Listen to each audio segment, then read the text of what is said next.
some updates in the Crawford County officer-involved shooting investigation. The order of speakers are first going to have our district attorney, Anita Howard. She is the district attorney of the Macon Judicial Circuit, and she will be followed by special agent in charge of our Perry office for the GBI, Jerry Jones. D.A. Howard. Thank you. All right, good morning. I first would like to offer condolences to the Stallings and Gibson family. And I want you to know that I was on scene the day of this incident, and I've had several briefings since then. I also want you to know that I know this family and this community has a lot of questions. And I want you to know that I have questions as well. And that is why during these briefings, I have asked for certain things to be done. Those questions cannot be answered today. But we have to get the evidence so we can get those questions answered. And I've told you all many times before, it's not what I think as your district attorney, it's what we can prove. And in order to prove things, we have to have evidence. And that process is what the process is. And I believe that's the duty and the oath that I took as your district attorney.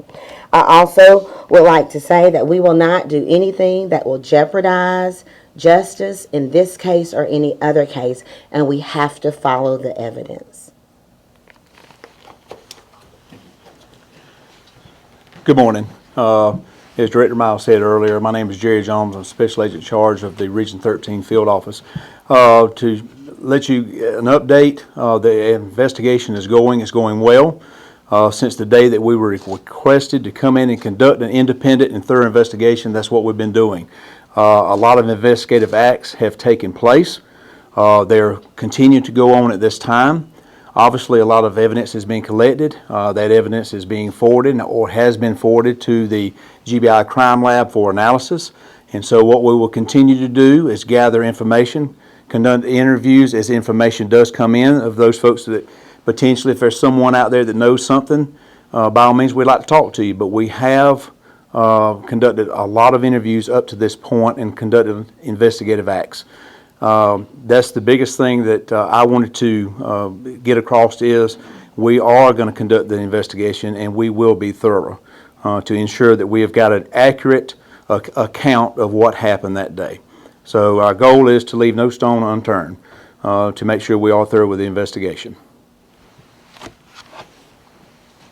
So at this time, we're going to open it up for questions, and you can pose the questions to the district attorney or our GBI SEC.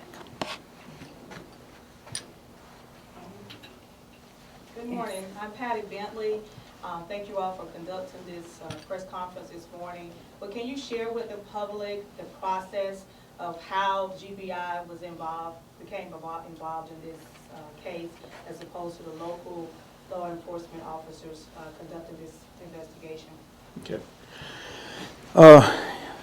The GBI, of course, as you know, is a request agency, and what that means is anytime you have a use of force allegation or an incident, I should say, specifically with deadly force encounters, the GBI a lot of times is requested, and specifically in this case, the Crawford County Sheriff requested that we come in and conduct that independent investigation. So the process is to get on scene, get a brief of what has occurred, and start identifying witnesses that may have witnessed any incident involving use of force.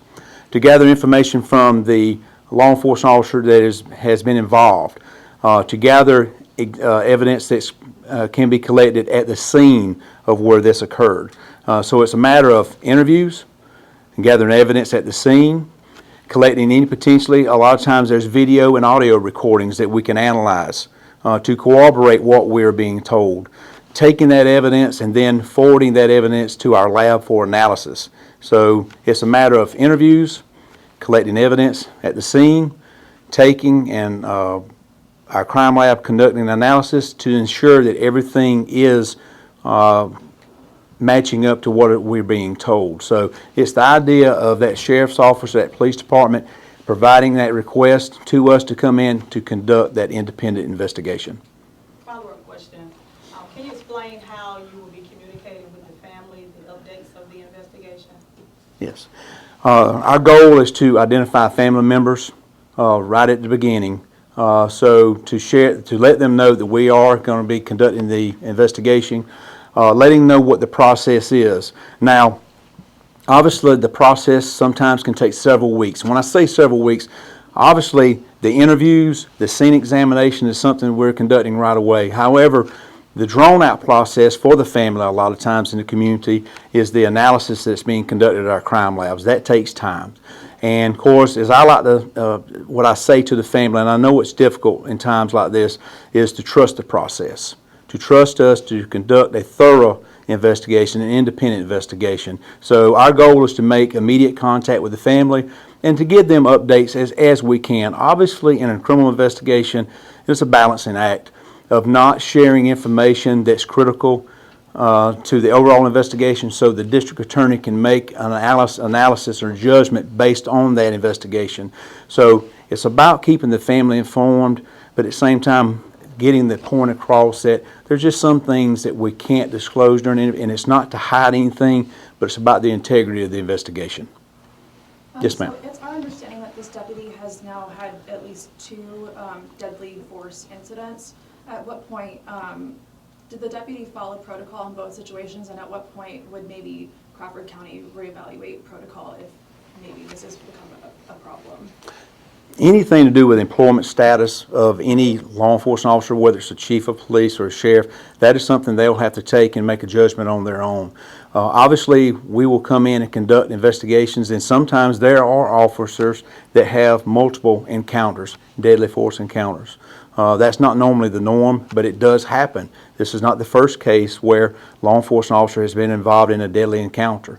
So, but we'll take and conduct each independent investigation, turn the facts over to the district attorney, as well as update the sheriff or chief that we may be dealing with. But ultimately, as far as employment or the status, that will fall back on to that particular official that is their employer.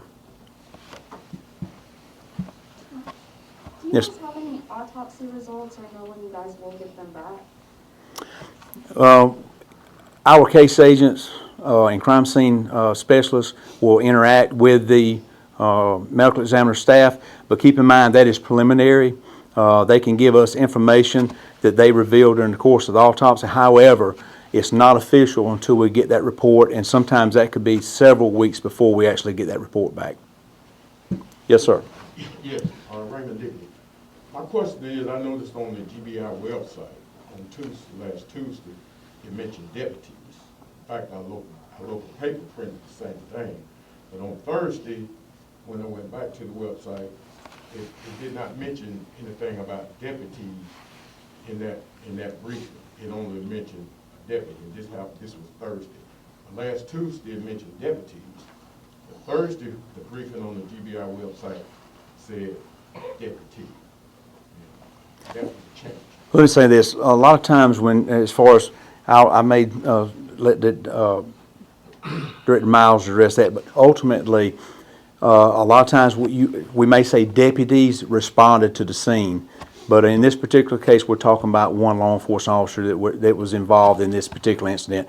But a lot of times, you may see deputies because there were multiple deputies, multiple law enforcement officers that obviously responded to this scene. Yes, to follow up with that is that it said deputies spotted him speeding. But it didn't say it clocked him speeding, it said spotted him speed. Didn't say where and how long did the chase last. It said several miles. So that was part of the briefing and even part of a news release, but it does not give a time in the several miles. It does not say where he was spotted speeding, and does not say what the speed limit was. What was the violation? Well, that's where we're starting to get into details. Obviously, I can tell you the encounter did occur in Crawford County to begin with, but there's the balancing act of it is documented where their first encounter took place, what the violation was, what led to this ultimate encounter, and that's something that the district attorney will have in our report, and it is documented. And there you go. There again is that balance of giving enough information to the family and the public to show that, you know, this is what we've got, but at the same time being very careful to keep this investigation intact for ultimately the district attorney who will review that. Yes, ma'am.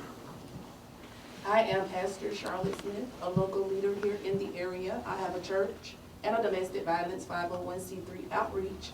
I am also a member of Reverend Al Sharpton's National Action Network. I come to represent the family on today and have been since this has happened. So I have a couple of questions. Was there a body cam? Was it activated? And will it be open to the public? Because we are in the process of requesting that footage. Well, I can tell you that normally you do see body cam footage and vehicle footage. I won't get into the specifics of this case, but at the appropriate time, whenever we have an active and ongoing investigation, we cannot reveal that information. That is something that if it gets to the point where we need to discuss a video or audio, that's something, obviously, that will be something that we would meet with the district attorney about to discuss whether that information will be revealed at a time before it's actually turned over to the district attorney for their examination of the investigation. And one other thing, we want to thank you guys for coming forward and having this press conference. It should have happened the day after or sooner than today. That's how we feel. Also, thank you for the public condolences, because that's the human thing to do, and that's compassion. Also, this incident happened, I believe, a little afternoon or around noon on Sunday afternoon. By nightfall, you guys released a statement to the media stating everything that had happened as if your investigation was completed. We're just going by what the media reported. And it said that in the report. So I'm glad that you clarified that there is a investigation that's ongoing, that's going to be thorough, because man can make a report say anything. We don't want a report. We demand a fair, thorough, and just investigation. So thank you guys. Yes, ma'am. We have time for one more question, sir, to close it out. I got a question. I'm saying, is there protocol, that you said the sheriff turned the investigation over to you, right? And is there protocol for them to have the officer to leave, before the GBI got there, if he turned over to the GBI? Because my question is, if he left, what evidence did he take with him? It's not uncommon if you have a law enforcement officer that's been involved in a use of force incident. It is not uncommon to remove them from the scene and to carry them back where you can sit down and have a interview with them to gather all the facts and all.